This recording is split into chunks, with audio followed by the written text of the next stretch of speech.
Et oui, il est là, ça fait quelques temps que certains d'entre vous l'attendaient, impatiemment, avec fébrilité même, le nouveau Desert Eagle de chez WE. Et là, qu'est-ce qu'on voit? On voit beaucoup de choses Cybergun. Même dans le titre de la vidéo, j'ai écrit Cybergun, tout simplement parce que WE a conçu cette réplique de A à Z. Donc Cybergun n'a pas mis la patte dans la conception de cette réplique comme ils ont pu le faire pour d'autres répliques type FNS9 ou FNS 45 ou bien d'autres. Simplement WE a voulu vraiment sortir une réplique de Desert Eagle pour le marché asiatique qui comportait les marquages réels. Et comme c'est Cybergun qui possède la licence, eh bien ils ont demandé à Cybergun s'ils pouvaient utiliser les marquages.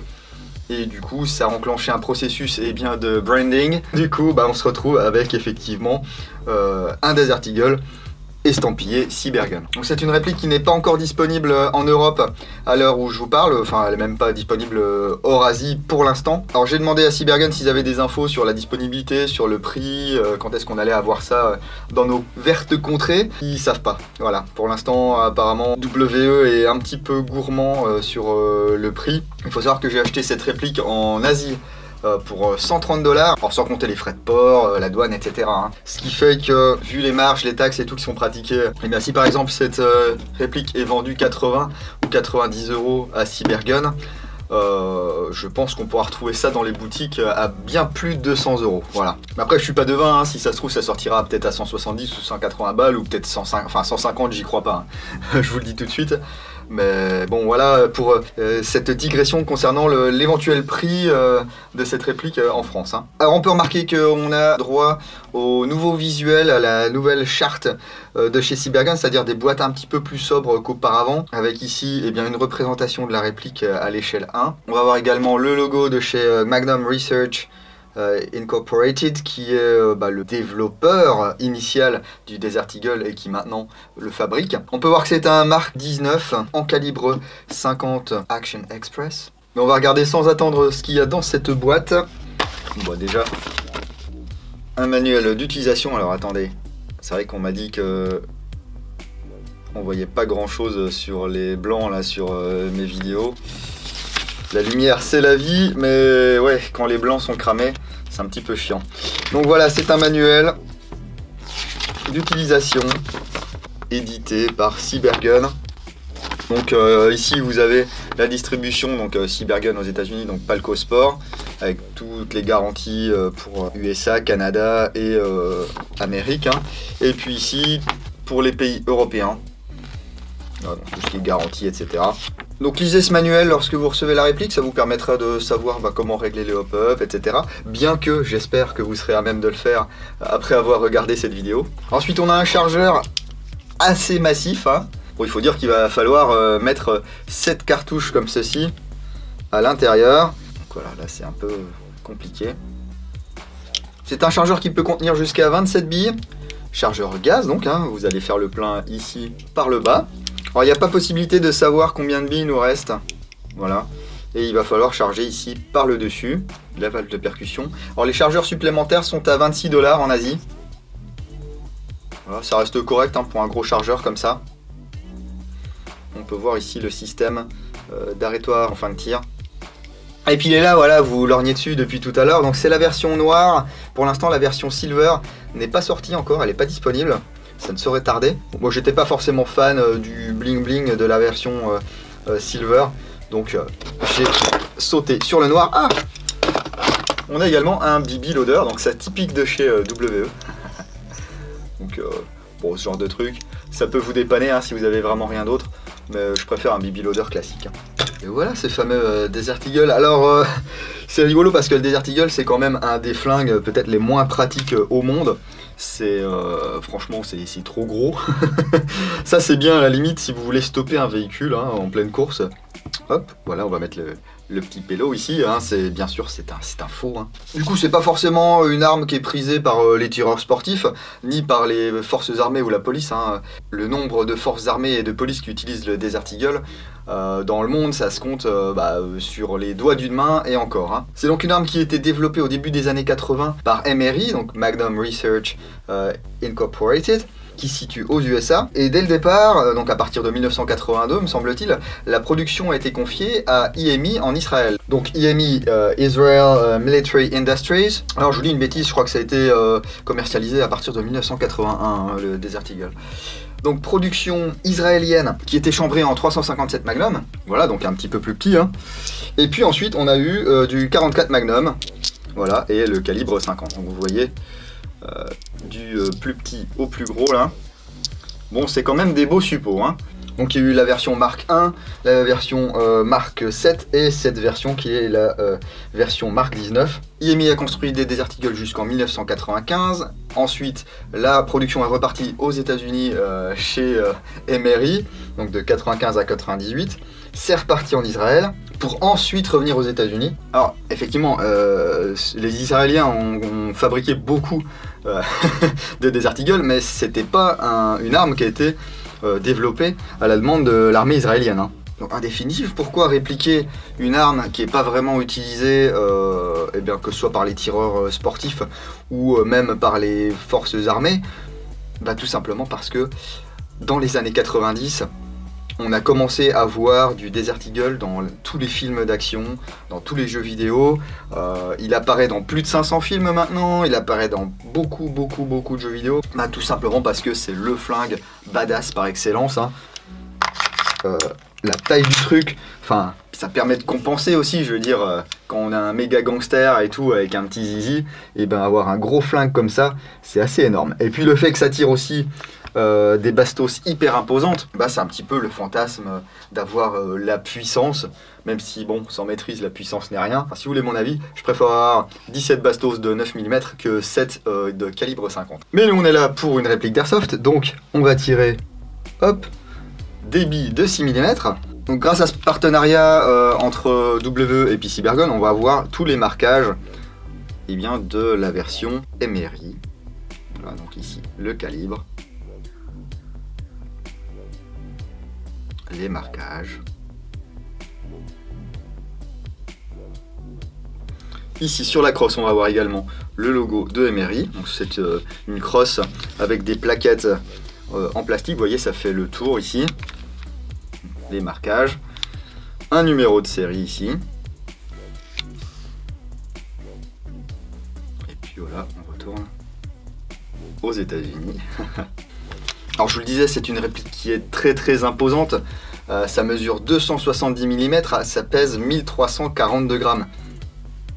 Ça va pas être le truc que vous allez prendre plaisir à avoir sur votre chest. On accroche ça sur son gilet, d'accord, avec des colliers ou que sais-je. Bon, vous avez maintenant des holsters qui acceptent le Desert Eagle sans souci. Hein. Il y a pas mal de holsters universels notamment.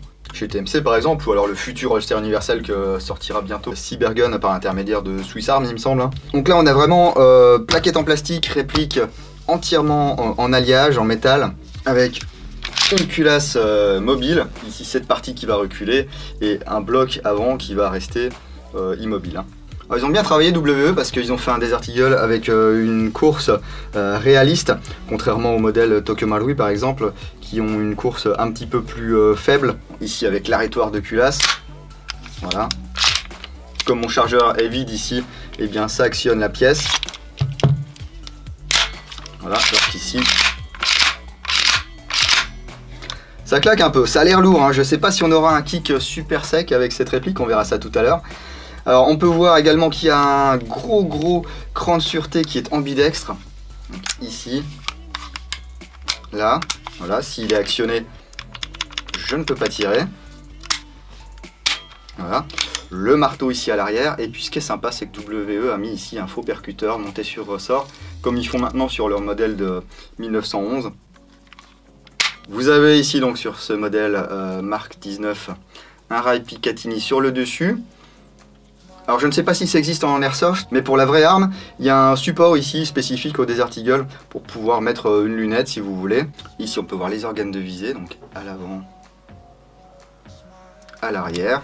c'est une visée somme toute classique. Alors on n'a pas de point blanc ici, ce ne sont pas des organes de visée dits de combat. Alors il n'y a pas de filetage non plus au niveau du canon externe, du bloc avant si vous voulez. C'est très agressif. C'est sympa, ça fait un peu bulldog, hein. Et donc ici le levier qui permettra de démonter la réplique avec ici un petit bouton.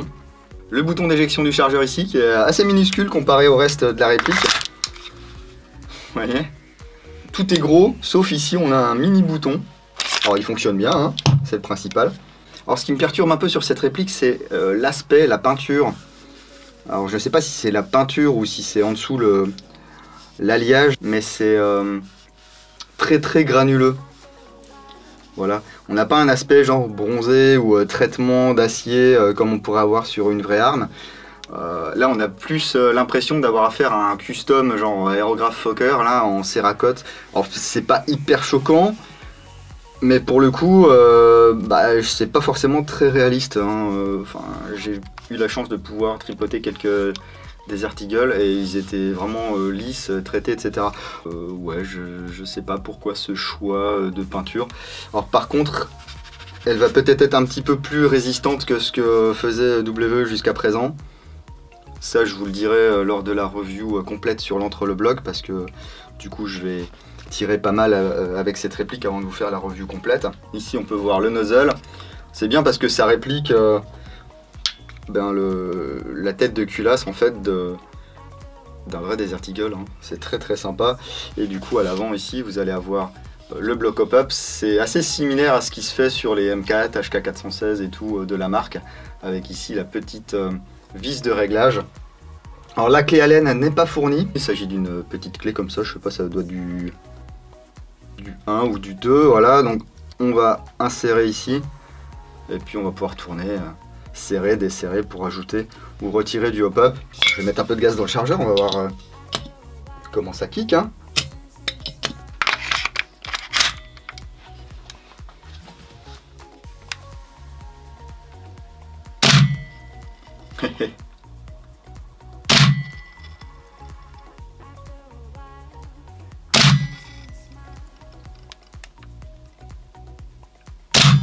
Oh la vache!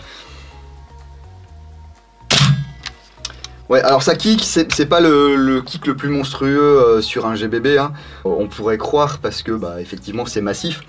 Alors c'est un kick qui est, comment dire, ça me fait penser un peu au kick, pour comparer à un GBBR, du HK417, c'est-à-dire que vous avez des parties mobiles qui sont relativement lourdes, mais par contre vous n'allez pas avoir un kick hyper sec. Donc effectivement on le sent, on a des sensations qui sont assez sympas, mais c'est pas hyper sec, c'est pas au niveau d'un FNS9 par exemple, où là vraiment on aura un kick super sec. Alors la détente est sympa également. Vous voyez ici vous avez une toute petite course, vous arrivez direct sur le mur. On continue à appuyer tout doucement, voilà, et le coup part.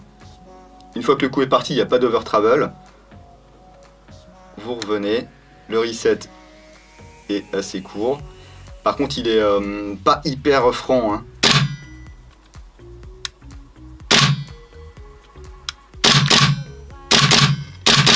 Enfin, c'est pas un flingue de compétition. Vous n'allez pas avoir un cycle hyper rapide, hyper sec, hein. Mais il y a quand même des sensations sympathiques. Donc pour le démontage ici, on va appuyer sur ce petit bouton. En même temps, on va tourner, voilà, le petit loquet. Ah, donc là j'ai les ressorts récupérateurs qui tombent. Alors ici, vous allez avoir un détrompeur qui va venir se mettre à ce niveau-là. Donc lorsque vous allez remonter, même si ça tombe comme ça vient de tomber là, parce que je le tenais pas forcément comme il faut, vous allez pouvoir ici remettre les deux tiges guides avec les deux ressorts récupérateurs. Donc là, je les enlève. Bon voilà qu'ils veulent plus partir maintenant. Voilà. Ici, vous voyez le système de détente. Ça ressemble un petit peu au système qu'il y a sur les queues de détente de 1911 ou Aikapa et consorts là. Vous voyez. Ici, le percuteur.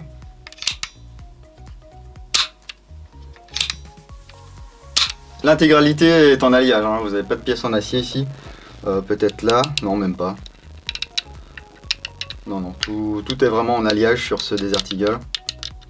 Donc, espérons que ça tienne le choc. Vous voyez, la lubrification en sortie de boîte est pas trop mal, disons que voilà, ça peut tenir le coup pour que vous puissiez vider un chargeur ou deux lorsque vous allez le sortir de la boîte sans avoir la frustration de devoir tout nettoyer et lubrifier avant de pouvoir vous en servir. Je vous conseille néanmoins, comme d'habitude, de faire un bon petit nettoyage, une bonne petite lubrification à votre sauce.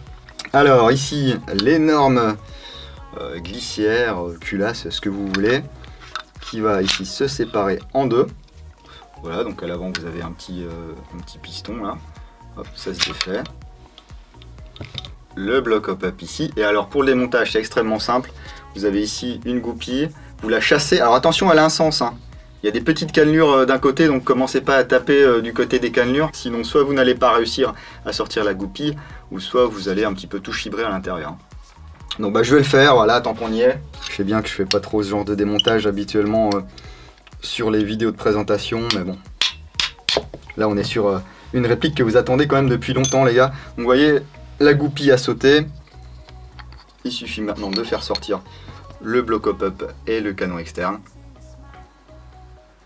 Voilà, donc quasiment le même système hein, que sur les blocs hop-up M4 HK416. On verra dans la review complète s'ils ont mis du standard ou s'ils ont mis leur fameux truc. En ce moment, enfin ça fait quelques temps que WE là, ils nous mettent des canons avec des toutes petites fenêtres et puis des joints avec des bourrelets carrés. Alors ça fonctionne pas trop mal, simplement si vous voulez changer le joint, bah forcément la plupart des bourrelets seront plus larges et du coup vous n'aurez pas un effet hop-up qui sera terrible parce que justement la fenêtre du canon n'est pas assez large. Alors soit vous pouvez drémêler un petit peu ou limer la fenêtre du canon, ou soit il faut changer directement l'ensemble canon joint. Mais ça, je vous dis, on verra ça un peu plus en détail.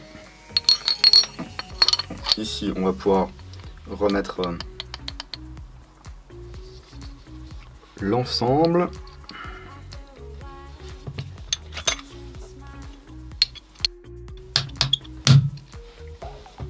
Et donc là on a le nozzle. Alors c'est énorme, hein, regardez la taille que ça fait. Donc là on va avoir beaucoup de gaz. La réplique est annoncée à plus de 360 fps. Donc ça c'est pareil, on verra lors des tests de tir. Si regardez la taille du nozzle, c'est ridicule. Si on a 360 fps avec ce flingue, ce serait assez dommage pour nous autres qui utilisons des répliques de poing aux alentours de 300, allez 330 fps. Mais peut-être qu'on va pouvoir mettre un NPAS à l'intérieur, hein, ou tout simplement en mettant du HFC 144. Voilà, on pourra peut-être baisser la puissance de cette réplique. Le nozzle. Du coup c'est facile, c'est rapide à démonter. Pour le remontage c'est extrêmement simple aussi. Hein. Voilà. Ici donc avec le détrompeur, c'est fastoche.